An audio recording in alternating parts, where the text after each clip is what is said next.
السلام علیکم ورحمۃ اللہ وبرکاتہ۔ سیرت النبی صلی اللہ علیہ وسلم کا جو سلسلہ چل رہا تھا اس کا اگلا حصہ پیش خدمت ہے۔ اس سے پہلے ہم نے پڑھا کہ ابو سفیان کا جو کاروان شام سے مکہ کی طرف پلٹا تھا تو اس کی طاق میں مسلمان مدینہ سے نکلے تھے، لیکن اس کا قافلہ وہاں سے بچ کر چلا گیا، اور اس کے کاروان کو بچانے کے لیے مکہ سے مشرکین کا لشکر نکلا تھا، جو بدر کے میدان کے پاس آ کر جمع ہوا تو ان سے جنگ کی نوبت آ پڑی، جس پر نبی کریم صلی اللہ علیہ وسلم نے صحابہ کرام رضی اللہ عنہم سے ان کا مشورہ پوچھا تو مہاجرین اور انصار دونوں کی طرف سے جب ہاں میں جواب آیا کہ دونوں نے بھی جب حامی بھر دی کہ وہ جنگ کے لیے تیار ہیں، تو نبی کریم صلی اللہ علیہ وسلم پر خوشی کی لہر دوڑ پڑی۔ اب اس کے بعد رسول اللہ صلی اللہ علیہ وسلم زعفران سے آگے بڑھے اور چند پہاڑی موڑ سے گزر کر، جنہیں اسافر کہا جاتا ہے، دیت نامی ایک آبادی میں اترے اور حنان نامی پہاڑ نما تودے کو دائیں ہاتھ چھوڑ دیا اور اس کے بعد بدر کے قریب نزول فرمایا۔ یہاں پہنچ کر رسول اللہ صلی اللہ علیہ وسلم نے اپنے رفیق غار ابو بکر صدیق رضی اللہ عنہ کو ہمراہ لیا اور خود فراہمی اطلاعات کے لیے نکل پڑے۔ ابھی دور ہی سے مکی لشکر کے کیمپ کا جائزہ لے رہے تھے کہ ایک بوڑھا عرب مل گیا۔ رسول اللہ صلی اللہ علیہ وسلم نے اس سے قریش اور محمد صلی اللہ علیہ وسلم اور اصحاب محمد صلی اللہ علیہ وسلم کا حال دریافت کیا۔ دونوں لشکروں کے متعلق پوچھنے کا مقصد یہ تھا کہ آپ صلی اللہ علیہ وسلم کی شخصیت پر پردہ پڑا رہے، لیکن اس بوڑھے نے کہا، جب تک تم لوگ یہ نہیں بتاؤ گے کہ تمہارا تعلق کس قوم سے ہے، میں بھی کچھ نہیں بتاؤں گا۔ رسول اللہ صلی اللہ علیہ وسلم نے فرمایا، جب تم ہمیں بتا دو گے تو ہم بھی تمہیں بتا دیں گے۔ اس نے کہا، اچھا تو یہ اس کے بدلے ہے؟ آپ صلی اللہ علیہ وسلم نے فرمایا، ہاں۔ اس نے کہا، مجھے معلوم ہوا ہے کہ محمد صلی اللہ علیہ وسلم اور ان کے ساتھی فلاں روز نکلے ہیں۔ اگر مجھے بتانے والے نے صحیح بتایا ہے تو آج وہ لوگ فلاں جگہ ہوں گے، اور ٹھیک اس جگہ کی نشاندہی کی جہاں اس وقت مدینے کا لشکر تھا۔ اور مجھے یہ بھی معلوم ہوا ہے کہ قریش فلاں دن نکلے ہیں۔ اگر مجھے خبر دینے والے نے صحیح خبر دی ہے تو وہ آج فلاں جگہ ہوں گے، اور ٹھیک اسی جگہ کا نام لیا جہاں اس وقت مکے کا لشکر تھا۔ جب بوڑھا اپنی بات کہہ چکا تو بولا، اچھا اب یہ بتاؤ کہ تم دونوں کس سے ہو؟ رسول اللہ صلی اللہ علیہ وسلم نے فرمایا، ہم لوگ پانی سے ہیں، اور یہ کہہ کر واپس چل پڑے۔ بوڑھا بکتا رہا، پانی سے ہیں؟ کیا عراق کے پانی سے؟ اسی روز شام کو آپ صلی اللہ علیہ وسلم نے دشمن کے حالات کا پتہ لگانے کے لیے نئے سرے سے ایک جاسوسی دستہ روانہ فرمایا۔ اس کارروائی کے لیے مہاجرین کے 3 قائد علی بن ابی طالب رضی اللہ عنہ، زبیر بن عوام اور سعد بن ابی وقاص رضی اللہ عنہم کی ایک جماعت کے ہمراہ روانہ ہوئے۔ یہ لوگ سیدھے بدر کے چشمے پر پہنچے۔ وہاں 2 غلام مکی لشکر کے لیے پانی بھر رہے تھے۔ انہیں گرفتار کر لیا اور رسول اللہ صلی اللہ علیہ وسلم کی خدمت میں حاضر کیا۔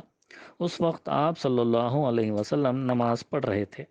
صحابہ نے ان دونوں سے حالات دریافت کیے۔ انہوں نے کہا، ہم قریش کے سقے ہیں، یعنی انہیں پانی پلانے والے۔ انہوں نے ہمیں پانی بھرنے کے لیے بھیجا ہے۔ قوم کو یہ جواب پسند نہ آیا۔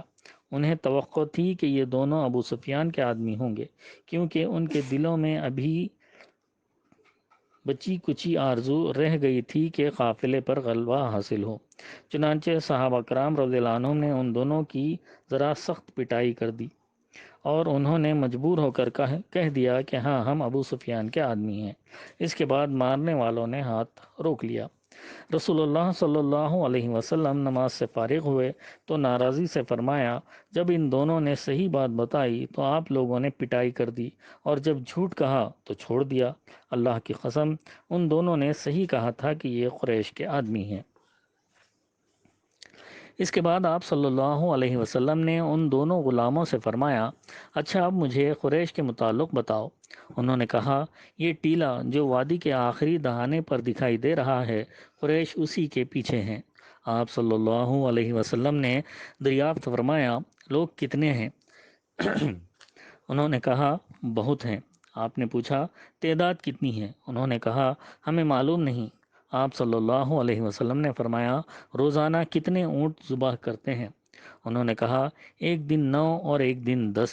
آپ صلی اللہ علیہ وسلم نے فرمایا، تب تو لوگوں کی تعداد 900 اور 1000 کے درمیان ہے۔ پھر آپ صلی اللہ علیہ وسلم نے پوچھا، ان کے اندر معززین قریش میں سے کون کون ہیں؟ انہوں نے کہا، ربیہ کے دونوں صاحبزادے عتبہ اور شیبہ، اور ابو البختری بن ہشام بن حزام، نوفل بن خویلد، حارث بن عامر، طعیمہ بن عدی، نظر بن حارث، زمعہ بن اسود، ابو جہل بن ہشام، امیہ بن خلف، اور مزید کچھ لوگوں کے نام گنوائے۔ رسول اللہ صلی اللہ علیہ وسلم نے صحابہ کی طرف متوجہ ہو کر فرمایا، مکہ نے اپنے جگر کے ٹکڑوں کو تمہارے پاس لا کر ڈال دیا ہے۔ اللہ تعالیٰ نے اسی رات ایک بارش نازل فرمائی جو مشرکین پر موسلا دھار برسی اور ان کی پیش قدمی میں رکاوٹ بن گئی، لیکن مسلمانوں پر پھوار بن کر برسی اور انہیں پاک کر دیا۔ شیطان کی گندگی، بزدلی دور کر دی اور زمین کو ہموار کر دیا۔ اس کی وجہ سے ریت میں سختی آ گئی اور قدم ٹکنے کے لائق ہو گئے، قیام خوشگوار ہو گیا اور دل مضبوط ہو گئے۔ اس کے بعد رسول اللہ صلی اللہ علیہ وسلم نے اپنے لشکر کو حرکت دی تاکہ مشرکین سے پہلے بدر کے چشمے پر پہنچ جائیں اور اس پر مشرکین کو مسلط نہ ہونے دیں۔ چنانچہ عشاء کے وقت آپ صلی اللہ علیہ وسلم نے بدر کے قریب ترین چشمے پر نزول فرمایا۔ اس موقع پر حباب رضی اللہ عنہ بن منظر نے ایک ماہر فوجی کی حیثیت سے دریافت کیا کہ یا رسول اللہ صلی اللہ علیہ وسلم، کیا اس مقام پر آپ اللہ تعالیٰ کے حکم سے نازل ہوئے ہیں کہ ہمارے لیے اس سے آگے پیچھے ہٹنے کی گنجائش نہیں، یا آپ صلی اللہ علیہ وسلم نے اسے محض ایک جنگی حکمت عملی کے طور پر اختیار فرمایا ہے؟ آپ صلی اللہ علیہ وسلم نے فرمایا، یہ محض جنگی حکمت عملی کے طور پر ہے۔ انہوں نے کہا، یہ مناسب جگہ نہیں ہے۔ آپ صلی اللہ علیہ وسلم آگے تشریف لے چلیں اور قریش کے سب سے قریب جو چشمہ ہو اس پر پڑاؤ ڈالیں، پھر ہم بقیہ چشمے پاٹ دیں گے اور اپنے چشمے پر حوض بنا کر پانی بھر لیں گے۔ اس کے بعد ہم قریش سے جنگ کریں گے تو ہم پانی پیتے رہیں گے اور انہیں پانی نہ ملے گا۔ رسول اللہ صلی اللہ علیہ وسلم نے فرمایا، تم نے بہت ٹھیک مشورہ دیا ہے۔ اس کے بعد آپ صلی اللہ علیہ وسلم لشکر سمیت اٹھے اور کوئی آدھی رات گئے دشمن کے سب سے قریب ترین چشمے پر پہنچ کر پڑاؤ ڈال دیا۔ پھر صحابہ کرام رضی اللہ عنہم نے حوض بنایا اور باقی تمام چشموں کو بند کر دیا۔ صحابہ کرام رضی اللہ عنہم چشمے پر پڑاؤ ڈال چکے تو سعد بن معاذ رضی اللہ عنہ نے یہ تجویز پیش کی کہ کیوں نہ مسلمان آپ صلی اللہ علیہ وسلم کے لیے ایک مرکز قیادت تعمیر کر دیں، تاکہ اللہ اگر فتح کے بجائے شکست سے دوچار کر دے یا کسی اور ہنگامی حالت سے سابقہ پیش آ جائے تو اس کے لیے ہم پہلے ہی سے مستعد رہیں۔ چنانچہ انہوں نے عرض کیا، اے اللہ کے نبی صلی اللہ علیہ وسلم، کیوں نہ ہم آپ صلی اللہ علیہ وسلم کے لیے ایک چھپر تعمیر کر دیں جس میں آپ صلی اللہ علیہ وسلم تشریف رکھیں گے، اور ہم آپ صلی اللہ علیہ وسلم کے پاس آپ صلی اللہ علیہ وسلم کی سواریاں بھی مہیا رکھیں گے۔ اس کے بعد اپنے دشمن سے ٹکر لیں گے۔ اگر اللہ نے ہمیں عزت بخشی اور دشمن پر غلبہ عطا فرمایا تو یہ وہ چیز ہوگی جو ہمیں پسند ہے، اور اگر دوسری صورت پیش آ گئی تو آپ صلی اللہ علیہ وسلم سوار ہو کر ہماری قوم کے ان لوگوں کے پاس جا رہیں گے جو پیچھے رہ گئے ہیں۔ در حقیقت آپ صلی اللہ علیہ وسلم کے پیچھے، اے اللہ کے نبی صلی اللہ علیہ وسلم، ایسے لوگ رہ گئے ہیں کہ ہم آپ صلی اللہ علیہ وسلم کی محبت میں ان سے بڑھ کر نہیں۔ اگر انہیں یہ اندازہ ہوتا کہ آپ صلی اللہ علیہ وسلم جنگ سے دوچار ہوں گے تو وہ ہرگز پیچھے نہ رہتے۔ اللہ ان کے ذریعے آپ صلی اللہ علیہ وسلم کی حفاظت فرمائے گا۔ وہ آپ صلی اللہ علیہ وسلم کے خیر خواہ ہوں گے اور آپ صلی اللہ علیہ وسلم کے ہمراہ جہاد کریں گے۔ اس پر رسول اللہ صلی اللہ علیہ وسلم نے ان کی تعریف فرمائی اور ان کے لیے دعائے خیر کی، اور مسلمانوں نے میدان جنگ کے شمال مشرق میں ایک اونچے ٹیلے پر چھپر بنایا جہاں سے پورا میدان جنگ دکھائی پڑتا تھا۔ پھر آپ صلی اللہ علیہ وسلم کے اس مرکز قیادت کی نگرانی کے لیے سعد بن معاذ رضی اللہ عنہ کی کمان میں انصاری نوجوانوں کا ایک دستہ منتخب کر دیا۔ انشاءاللہ تعالی اس کے بعد اگلی نشست میں بیان کیا جائے گا۔